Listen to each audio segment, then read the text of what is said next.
হচ্ছে একটা নতুন দিন, মাথায় বড় চিন্তা, এই মাসটা কি করে কাটাবো। এই মাসে অলরেডি 3-4 হাজার টাকা মুদিখানা উড়ে গেছে। গোটা মাসটা ধরে পুজো রয়েছে, সামনে আবার পুজো আসছে, এই নিয়ে বিশাল টেনশনে আছি। সকালবেলা ঘুম থেকে উঠে সেই জন্য চাও খাওয়া হয়ে গেছে, এবার রান্নাটাকে বসাবো। তো চলো আজকে মঙ্গলবার, রান্নাটাকে বসিয়ে দিই। রান্না করতে করতে গল্প করবো। গুড মর্নিং বন্ধুরা, কেমন আছো তোমরা সবাই? আশা করছি তোমরা সকলে খুব ভালো আছো। আমি একদম ভালো নেই, খুব চিন্তায় আছি। কি বলবো আর, মাসের শুরুতেই 3-4 হাজার টাকা করে মুদিখানাতে তোমার উড়ে যায়। তারপর তোমার সামনে আসছে পুজো, এ মাসে আছে পুজো, সব না মিলিয়ে মানে কি করবো বুঝতে পারছি না। মানে এই টাকায় কি করে ম্যানেজ দেবো। আগে ভাবতাম এটা কিনবো ওটা কিনবো, কোনটা কিনবো রে বাবা। এখন ভাবি কোনটা না কিনলেও চলবে। তবে আমার এই বড় কড়াটা কিনে খুব ভালো হয়েছে। একসঙ্গে তো সব কটা বড়া ভেজে নেওয়া হলো। এরপরে তোমার করলা আলু ভাজি, আজকে তো মঙ্গলবার, নিরামিষের দিন জানোই। এবার সকালবেলা কি রান্না করব তো ভাবতে লাগতে হবে। কালকে রাত্রিবেলা ওই জন্য একটু ছোলার ডালকে ভিজিয়ে রেখে দিয়েছিলাম, সকালবেলা উঠে একটু বড়া করে নিলাম। এখন এটা করলা আলুটা ভেজে নিয়ে তারপরে তোমার বড়ার তরকারিটা করব। আজকে রান্না একদম সিম্পল সাদামাটা রান্না হচ্ছে, করলা আলু ভাজা আর আলু দিয়ে বড়া দিয়ে তরকারি হচ্ছে। আদা বাটা আর তোমার টমেটো বাটা, জিরে, একটু ধনে, একটু শুকনো লঙ্কার গুঁড়ো, একটু হলুদের গুঁড়ো, একটু নুন, একটু সামান্য মিষ্টি, ব্যাস। একদম নামানোর সময় একটু গরম মশলা, তারপরে একটু বড়াগুলো খালি ছেড়ে দেবো, ব্যাস। একটু ফুটে গেলে নামিয়ে নেবো, একদম দুর্দান্ত খেতে হয়ে যাবে। তনু এই দিয়েই রুটি নিয়ে চলে যাবে, দুপুরবেলা আমিও এই দিয়ে ভাত খেয়ে নেবো, কোনো টেনশন নেই। সংসার করতে গেলে একটু হিসাব করে চলতে হয়, তারপরেও দেখবে একটু 19-20 এদিক ওদিক হয়েই যায়। তাও কি করবে বলো, হাসতে হাসতে তো সংসারটা চালাতেই হবে। মানে থেমে গেলে তো আর চলবে না, তাই না? খালি ভগবানকে ডাকছি এই মাসটা তাড়াতাড়ি করে পার করে দাও ঠাকুর। ভগবান ভাববে এই তো সবে মাসটা পড়লো, এক্ষুনি তোকে কি করে পার করে দেবো। সামনে আবার পুজো আসছে, মনে মনে একটু খুশি আছে ঠিক কথাই, কিন্তু সাথে টেনশনও আছে। সব কিছু ম্যানেজ করতে পারবো তো? উফ, আজকে তো আর পারছি না। একটা ভিডিওকে 3বার এডিট করলাম, কাল রাতে একবার করেছি, আজ সকালবেলা করেছি, 10টার সময় করছি। মানে হচ্ছে না, ছোট ছোট জায়গাতে সাউন্ড অফ হয়ে যাচ্ছে। মাঝে মাঝে মনে হয় না এই ভিডিওটা হয়তো ভালো হবে, হয়তো ভাইরালও হতে পারে, কিন্তু ঠিক তখনই দেখবে প্রবলেমটা আসে। ভিডিওটা যদিও তোমাদের কাছে পোস্ট হয়ে গেছে, কারণ এটা শ্রাবণ মাসের 3য় সোমবারের ভিডিও। সেই কখন থেকে ভিডিওটা এডিট করছিলাম আর এই হলো, পেটে ছুঁচোয় ডন মারছে। এখন আগে টিফিনটা খাই, খেয়ে তারপরে তোমার কাজগুলো করবো। এখন অনেকগুলো কাজ আছে, সব একটা একটা করতে লাগে। তো চলো বেশি বক বক না করে আগে টিফিনটা আমি খেয়ে নিই, ঠিক আছে? আর আজকে আমার টিফিনে আমি কি করবি সেটা তোমাদেরকে আগে দেখিয়ে দিই, তারপরে টড়াক করে খেয়ে নিই। আর এই যে চশমা করে ভিডিও এডিট করি তো, নাহলে তো চোখের মাথা খেয়েই নিয়েছি। আমার আজকে সকালে বেলার টিফিন, টক দইটা তনু একটুখানি খেয়ে গেছে, বাকিটা ট্রেনে আসছে বলে খায়নি। আর এই আম আর এই দুটো রুটি আছে এর মধ্যে। এত জোর খিদে পেয়েছিল কি বলবো, কেই খেয়ে আর চলে এলাম এই ঘরের কাজটাকে সারতে। মানে একটা ভিডিও পোস্ট করতে যে কত রকম এক একদিন নখরা হয় কি বলবো। অ্যাপগুলোতে না এক এক সময় সাউন্ড মিউট করে দিল, কেন রে বাবা? সাউন্ডটা তো দেখলাম সাউন্ডটা ঠিকঠাকই রয়েছে, দেখছি মিউট হয়ে গেছে। আবার নতুন করে তোমার ডাউনলোডে বসাও, তাকে আপলোড করো। আপলোড করতে তো সময় লাগে না? এবারে তোমার নেটটা এক এক সময় একটু থমকে থমকে চলবে, আবার এক এক সময় একটু তাড়াতাড়ি চলবে, এইরকম এত কষ্ট করে করে করতে হয়। আর কাজগুলো তো পেন্ডিং থেকে যাচ্ছে। এবার তোমার যতক্ষণ না আপলোডে বসাতে পারছি, যতক্ষণ না ঠিকঠাক হয়ে যায়, ততক্ষণ তুমি অন্য কাজে হাতও দিতে পারবে না। কারণ ভিডিও এডিট পুরো না হলে না আমি আর নতুন করে ভিডিও বানাতে পারি না। কারণ কি, ওই ভিডিওগুলো যতক্ষণ না ডিলিটে যাচ্ছে, কারণ আমার ফোনে তো স্টোরেজ কম, আমি এর আগেও বলেছি তোমাদেরকে। এখন এই ঘরের চাদরটাকে চেঞ্জ করে দিচ্ছি, আর যেদিনকে যেদিনকে চাদর চেঞ্জ করি না, সেদিনকে সবসময় চেষ্টা করি খাটটাকে একটু মোছা, জানলাটাকে একটু মোছা, কিংবা ঝুল টুল থাকলে ঝেড়ে দেওয়া, পাখা টাকা থাকলে পরিষ্কার করা। সেদিনকে যেমন পাখাটাকে পরিষ্কার করেছি, ঝুলটাকে ছেড়েছি, কিন্তু সেদিনকে চাদরটাকে পরিবর্তন করিনি, কারণ সবে মাত্র আগের দিনকে করেছি। আর পরের দিনকে আর চাদরটাকে ঝাড়তে মানে পাল্টাতে ইচ্ছা করে, ওই জন্য আর করা হয়নি। ওই জন্য আজকে কী করলাম, খাটটাকে মুছলাম আর জানলাটাকে মুছলাম। আর এক সপ্তাহ যেহেতু হয়ে গেছে, সেই জন্য মানে না, চাদরটাকে পাল্টে দিই। এই যে চাদরটা পেতেছি না, এই চাদরটা আমার ভাই দিয়েছিল, বড় ভাই দিয়েছিল পিকু। ও সেই তোমার ভাইফোঁটা হয় তখন দিয়েছিল। এর মধ্যে দুটো তোমার মাথার বালিশ, 5 বালিশের কভার নেই। আর আমার তো এখন 4টে বালিশ, একটা সময় ছিল একটা বালিশও ছিল না। এখন আবার 4টে বালিশ, দুটো রেওয়ানের, একটা কাবাস তুলোর, একটা শিমুল তুলোর, আর 5 বালিশটাও কাবাস তুলোর।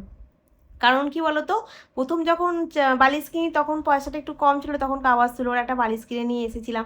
তারপরে তোমার দুটো রেওয়ানের কিনেছিলাম, আর একটা 5 বালিশ কিনলাম তনু আসার পরে। এই করতে করতে বালিশগুলো অনেকটা হয়ে গেছে। এখন এখন মাথায় দিয়ে, সাইডে দিয়ে, হাতের উপরে দিয়ে, মানে কত রকম করে এখন শোয়া হয়। আবার রাতেরবেলা ঘুমের ঘোরে বালিশ আবার নিচেও পড়ে যায়। হ্যাঁ, এইরকম ব্যাপার। আর এই ঘরে আজকে এই চাদরটা পেতে দেবো। এই চাদরটা না একটা খুব ভালো মানে জিনিস।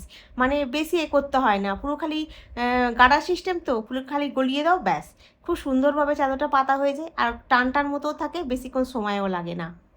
আকাশটা না পুরো কালো হয়ে গেছে। দুখানা চাদর কেচেছি। চাদর কেচে ওইখানটাতে মেলে দিলাম যাতে তাড়াতাড়ি শুকনো হয়ে যাবে। পুরো আকাশটা কালকের মতো কালো হয়ে গেছে। কালকে দুপুরবেলা যেমন ছিল সেম হয়ে গেছে, পুরো কালো হয়ে গেছে। আর একটু পরে মনে হয় বৃষ্টিটা নামবে। ও নামলে কোনো অসুবিধা নেই, ভিজে তো, ধর ভিজে ভিজুক। কালকে ভাত খাইনি সারাটা দিন। কালকে তো খেয়েছিলাম। আর একদিন না ভাত খেলে না পরের দিন যে কিরকম একটা হয়, মনে যেন কতদিন ভাত খাই।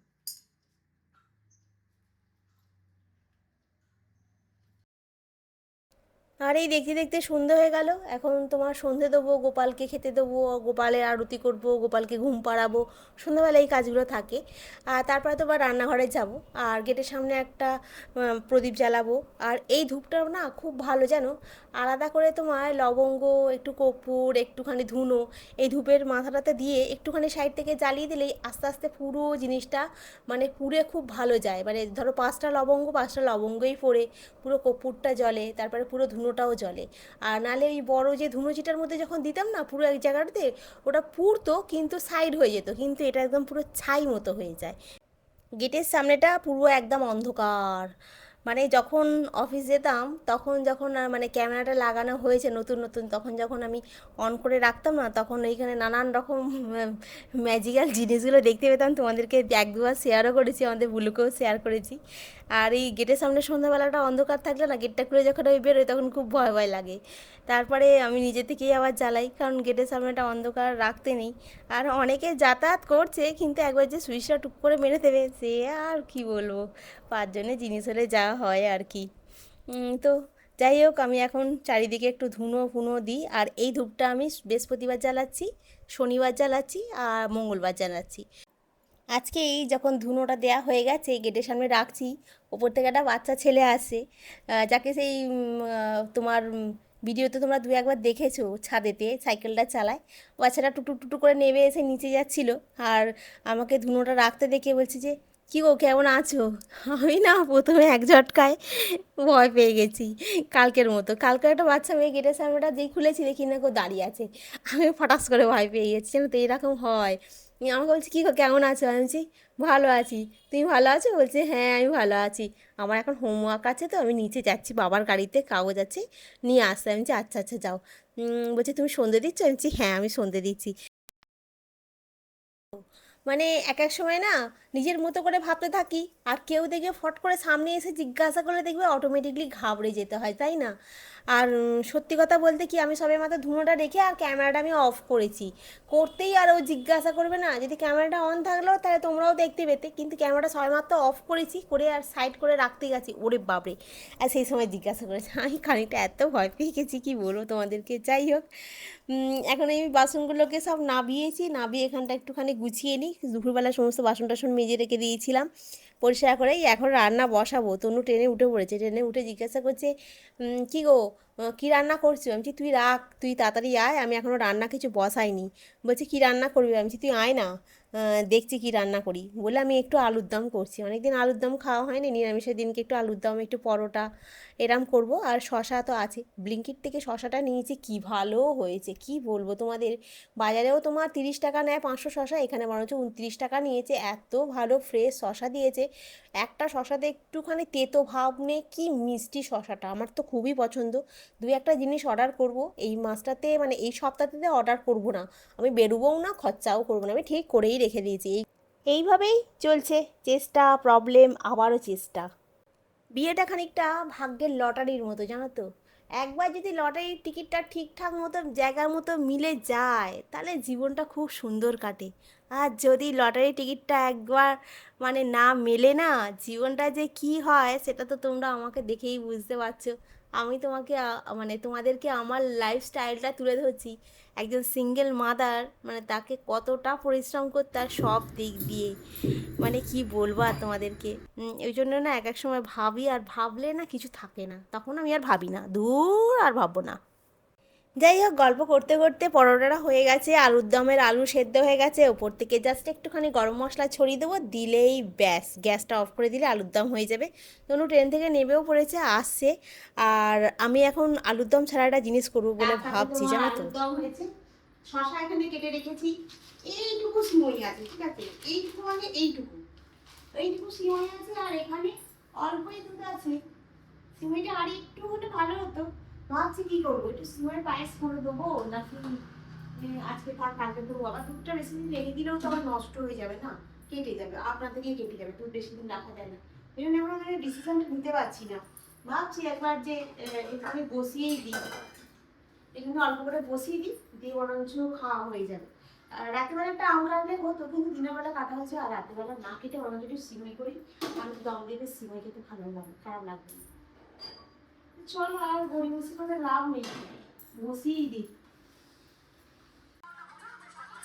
আমি এখানে খবর দেখছি, সব ফ্ল্যাট ছিল, ফ্ল্যাট থেকে তুলে দিয়েছে, সব কত কত কাঁদছে, দেখো ফ্ল্যাট কিনে বিপাকে পড়েছে, মানে 27টা পরিবার, পলাতক প্রমোটার এখন ভেঙে দিচ্ছে, এটা দেখছি, নাহলে তো আবার কপিরাইট পড়ে যাবে। আর এই দেখো সিমই হয়ে গেছে, পাতেও নিয়ে নিয়েছি, আর একটু এখন আসে না, আসছে। আর এই হচ্ছে তোমার আলুর দম রেডি হয়ে গেছে, আর এখানে তোমার শশা কেটে নিয়েছি, আর এর মধ্যে আছে তোমার পরোটা, ঠিক আছে। এবার আমাকে এই যে রান্নাঘরের অবস্থাটা এই হয়ে আছে, এইটাকে আমাকে এখন মেজে ঘষে পরিষ্কার করতে হবে। এটা খুব খারাপ, কেন কি রান্না হলো, খাওয়া দাওয়া হলো, সবই হলো, কিন্তু মনটা খারাপ এই কারণেই, কারণ সেখানে একটা এক্সপিরিয়েন্স হলেই তোমাকে জবে নেবে, তা নাহলে তোমাকে জব থেকে বলবে আসো, কালকে ফোন করবো, ফোন করে তোমাকে জানাবো। ঠিক ইউটিউব চ্যানেলটাও এরকম হয়ে গেছে।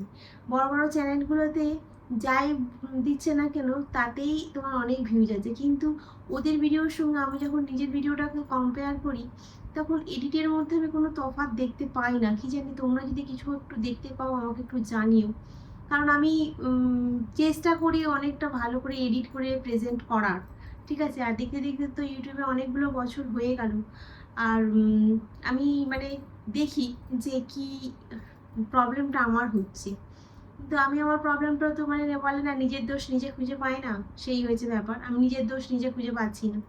তো তোমরা একটু যদি পাও তো আমাকে একটু ধরিয়ে দিও। আর এত চেষ্টা করার পর যখন ভিডিওতে এত কম ভিউজ আছে না, মন থেকে অনেকটা কষ্ট লাগে। টাকা পয়সার কথা আমি বলছি না যে টাকা পয়সা আমাকে এখান থেকে ইনকাম করতেই হবে, কিন্তু বেশ অনেক মানুষ দেখলে মনে একটা খুশি, একটা আনন্দ লাগে। আবার অনেক বন্ধুরা আছে তো লাইক করতেই ভুলে যায় আমাকে। ধরো 200 জন দেখলো, 200 জনের মধ্যে ধরো 20 জন লাইক করে, বাকি জন তো লাইক করে না। তো যাই হোক, বাদ দাও। তো সেই জন্যই মনটা খারাপ যে সব জায়গায় একই অবস্থা, যেখানে এক্সপিরিয়েন্স আছে তাদেরকেই সবাই খোঁজে, যাদের এক্সপিরিয়েন্স নেই তাদেরকে সবাই খোঁজে না। কিন্তু আমার এই চ্যানেলে মোটামুটি অনেকগুলো দিনই হলো, দিন বলবো না, বছর হলো, আমার একটু মোটামুটি এক্সপিরিয়েন্স হয়েছে, কিন্তু এই আমার এক্সপিরিয়েন্সটা মানুষের চোখে ধরা পড়ছে না। সেই জন্য কিছু করার নেই, কারণ অ্যালগোরিদমের দোষ দেবো না, অ্যালগোরিদম পুশ করে, মানুষ না মানে পছন্দ করলে তাদের তো আর অ্যালগোরিদমের দোষ নয়, তাই না। আমি উচ্চারণ করতে করতে উচ্চারণ কেটে যাচ্ছে। তো যাই হোক বন্ধুরা, আজকে রাখি, এই জন্যই মনটা খারাপ। হ্যাঁ, তো ঠিক আছে, কোনো অসুবিধা নেই, সবসময় মন খারাপ করলে তো চলবে না, মনটাকে খুশি খুশি রাখতে হবে। তো আজকে রাখি, কালকে আবার তোমাদের সঙ্গে দেখা হবে। আজকে সারাটা দিনের আমার মানে কাজ কর্ম সমস্ত কিছু তোমাদেরকে তুলে ধরলাম। হ্যাঁ, আর এইভাবেই চলে, এই ধরো 15 মিনিট, 16 মিনিট, 17 মিনিট, কি 20, 25, 22 মিনিটের ব্লগ দিই। এই মনটা ভালো থাকে, এডিটটা করতে যখন বসে মনটা খুব ভালো থাকে, কিন্তু যখন ভিউজটা যখন অনেকটা নেমে যায় না, তখন আমার মনটা এমনিতে তো খুব বেশি হয় না, তবে যেটুকু হয় সেটুকুই আমার খুব আনন্দ হয়, জানো তো। তবে একটাই রিকোয়েস্ট, একটু লাইক করে দিও ভিডিওটাতে। যদি 200 জন মানুষ দেখো, তাহলে 200 জন বন্ধুকেই আমার রিকোয়েস্ট রইল, একটু লাইক করে দিও। আর যেসব বন্ধুরা এখনও আমাকে সাবস্ক্রাইব করে দেখছো না, তাদের কাছে একটাই রিকোয়েস্ট, একটু সাবস্ক্রাইব করে দিও। কি বলতো, একটা এনার্জি আসে ভেতর থেকে, ঠিক আছে, যে আরও ভালো করে করার চেষ্টা হয়। তো এই পর্যন্তই, অনেক বক করলাম তোমাদের সঙ্গে। তোমরা আমার কে দেখো, আমার কে ভালোবেসে দেখো যেসব বন্ধুরা, তারা তো আমি যেমনই পোস্ট করি না সেই সব বন্ধুরা তো আমাকে দেখবেই। আর যারা নতুন বন্ধু আছে তাদের কাছে আমি রিকোয়েস্ট করছি একটু অন্তত কি বলে যেন সাবস্ক্রাইবটা করে দিও, আর একটু লাইক করতে ভুলে যেও না। আর একটা কথা, যেসব নতুন বন্ধু আছে যাদের চ্যানেল আছে, আমাকেও এসে বলছো যে আমি তোমার পাশে আছি, তুমি পাশে থাকো, এরকম করলে কিন্তু অ্যালগরিদম বুঝতে পারলে তোমার ভিডিওতেও ভিউজ দেবে না, আর আমারটা তো এমনিতেই হচ্ছে না, বুঝলে তো? মানে আমার সাথে সাথে তোমরাও ড্যামেজ খেয়ে দেবে। তাই সবার ভিডিও দেখো, লাইক করো, কমেন্ট করো, যাই করো, কিন্তু একে ওকে সাবস্ক্রাইব করতে দিও না, তাহলে অ্যালগরিদম বুঝে যাবে ব্যাপারটা। এগুলো বড় বড় যেগুলো দেখবে টেক কেয়ার, টেক চ্যানেলগুলো আছে, টেক কেয়ার বলছি, টেক চ্যানেলগুলো আছে, টেক চ্যানেলগুলোতে বলে, ওগুলো তো শুনি এমন। তো চলো আজকে রাখি, অনেক গল্প করলাম তোমাদের সঙ্গে, খুব ভালো লাগলো। আবার কালকে দেখা হচ্ছে, ঠিক আছে? একদিন না ব্লগ বানালে না মনটা খুব খুঁতখুত করে যে তোমাদের সঙ্গে কানেক্ট করা যাবে না, আর আমি তো তোমাদেরকে দেখতে পাই না, তোমরা আমাকে দেখতে পাও। এখান থেকেই তো আমি, তোমরা যে কমেন্ট করে যখন, তোমাদেরকে ফিল করতে পারি, বুঝলে?